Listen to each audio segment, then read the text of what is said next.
Tema renungan firman Tuhan untuk renungan hari ini adalah ahli waris iman yang dewasa, bebas dari mentalitas perwalian hukum. Ayat Alkitab yang kita baca sesuai bacaan Sabda Bina Umat GPIB hari ini adalah dari Galatia 3, ayat 20 sampai ayat 25, yang berbunyi sebagai berikut. Seorang pengantara bukan hanya mewakili satu orang saja, sedangkan Allah adalah satu.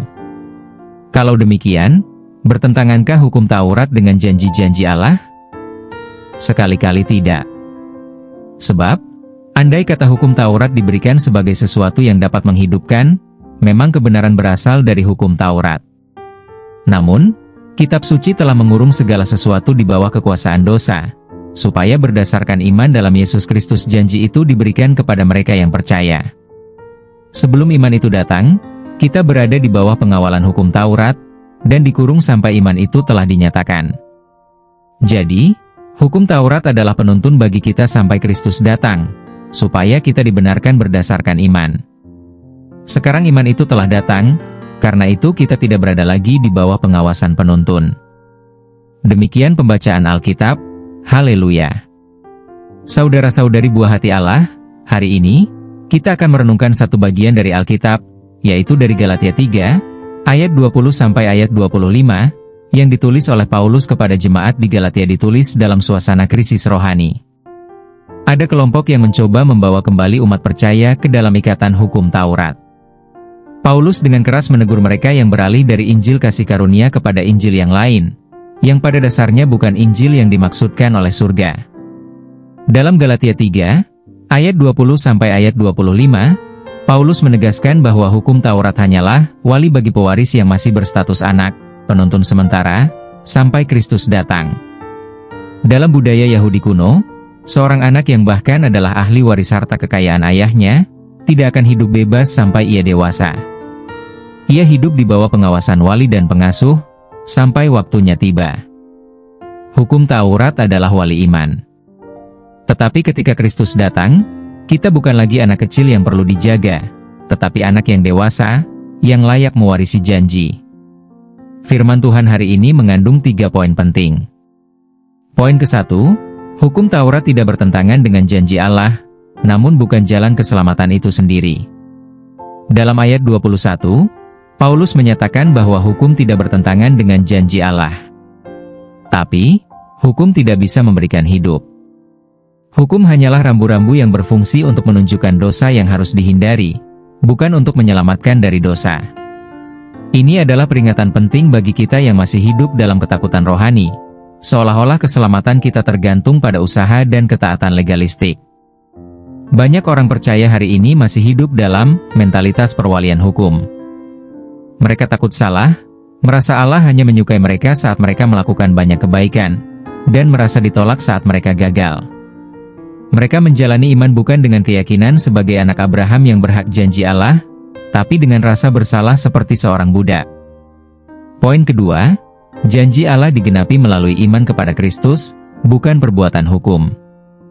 Dalam ayat 22 dan 23, Alkitab mengatakan, Kitab Suci telah mengurung segala sesuatu di bawah kuasa dosa, supaya oleh iman dalam Yesus Kristus, janji itu diberikan kepada mereka yang percaya.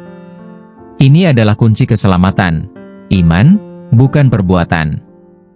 Ini mengandung 2 pesan kuat. Pertama, kita semua sama, yaitu sama-sama sebagai orang berdosa, dan semua kita berada dalam posisi terkurung oleh dosa. Kedua, jalan keluar satu-satunya adalah iman kepada Kristus.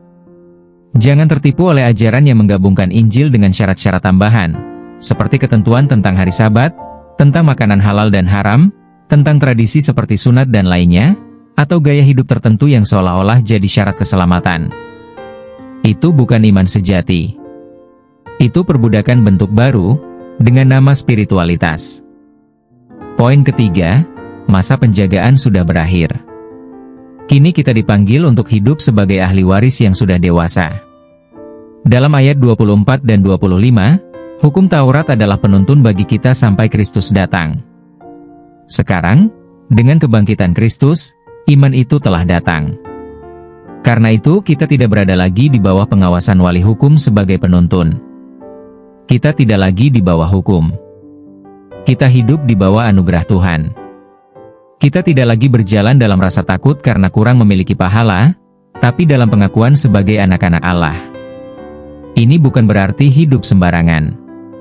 Justru sebaliknya, kasih dan iman justru jauh lebih kuat dalam memotivasi kita untuk berbuat baik, dibandingkan melakukan kebaikan yang didasarkan pada ketakutan. Anak-anak Allah yang dewasa iman, tidak lagi hidup karena takut dihukum, tetapi karena mereka mengasihi Bapa mereka. Kita melakukan kebaikan, karena mengasihi Tuhan yang telah memberikan janji keselamatan kekal, dengan segala berkat yang di surga. Lalu apa relevansinya bagi kita yang hidup di masa kini, yang lupa bahwa kita sudah dewasa dalam iman, dan tidak lagi di bawah perwalian hukum Taurat? Kita hidup di zaman yang sangat religius, namun tidak sepenuhnya rohani. Banyak orang pergi ke gereja, membaca Alkitab, berdoa, tetapi dengan motivasi legalistik. Banyak yang melakukannya, bukan berdasarkan kasih kepada Tuhan, tapi karena takut tidak melakukan kewajiban agama. Banyak dari mereka bahkan tidak tahu bahwa mereka sebenarnya sudah dewasa secara rohani. Mereka terus-menerus bertindak seolah mereka masih harus membuktikan diri agar Tuhan menerimanya. Ini adalah penipuan rohani yang harus dihindari. Kita beribadah bukan karena kewajiban, tetapi karena membalas cinta kasih Tuhan, yang telah membebaskan kita dari dosa, dan yang telah memberikan janjinya kepada kita. Kita tidak sama dengan mereka yang tidak menikmati kebebasan dalam Kristus. Dalam bacaan ayat Alkitab kita hari ini ada peringatan, perintah, larangan, dan juga janji Tuhan. Peringatannya, jangan kembali ke mentalitas perbudakan rohani. Perintahnya, terima statusmu sebagai anak dan ahli waris janji. Larangannya, jangan menaruh kepercayaan pada hukum untuk memperoleh keselamatan. Janjinya, iman kepada Kristus membawa kita kepada warisan penuh sebagai anak Allah. Mari kita respon firman Tuhan ini dengan pengakuan dosa dan komitmen untuk memperbaiki diri. Tuhan, aku akui selama ini aku hidup dalam rasa takut. Aku ingin menyenangkan-Mu, tapi seringkali motivasiku salah. Aku kembali kepadamu, bukan sebagai hamba, tapi sebagai anak. Aku percaya bahwa darah Kristus cukup untuk menyegarkan imanku. Aku memilih untuk hidup dalam kebebasan kasih karunia. Pengakuan ini perlu kita manifestasikan dalam bentuk deklarasi iman atau mantra rohani. Aku bukan budak hukum, aku anak Allah. Aku hidup karena iman, bukan karena rasa takut. Aku adalah ahli waris yang sah. Kristus menjadikanku layak. Darahnya menyegel janjiku. Aku bebas, dan aku berjalan dalam kasih. Mari kita tutup renungan firman Tuhan ini dengan doa pujian dalam lagu, Kini Aku Mengerti, sebagai sebuah deklarasi iman, bahwa kita bukan lagi anak-anak yang butuh pengawasan hukum, tapi pewaris janji yang berjalan dalam terang Kristus. Marilah kita berdoa.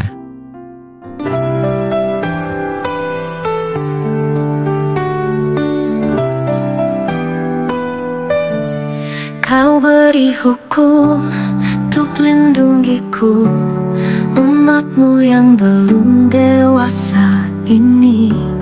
Tapi kini terang kasih-Mu hadir, nyatakan Mesias sumber hidupku. Kini aku mengerti, aku bukan lagi budak iman menuntunku mendekat pada warisan sejati. Yesus perantara kekal membuka jalan yang baru. Hukum tak lagi membelengguku, iman menuntunku penuh.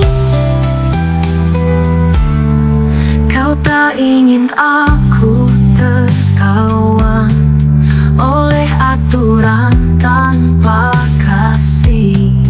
Kau tunjukkan Mesias padaku, yang memeterai janji bagiku. Kini aku mengerti, aku bukan lagi budak iman menuntunku mendekat pada warisan sejati. Yesus perantara kekal membuka jalan yang baru. Hukum tak lagi membelengguku,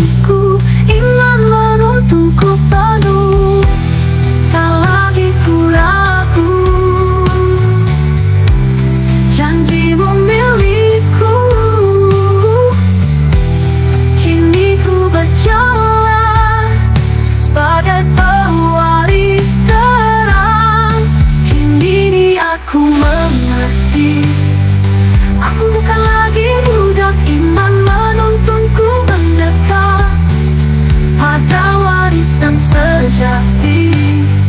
Yesus perantara kekal membuka jalan.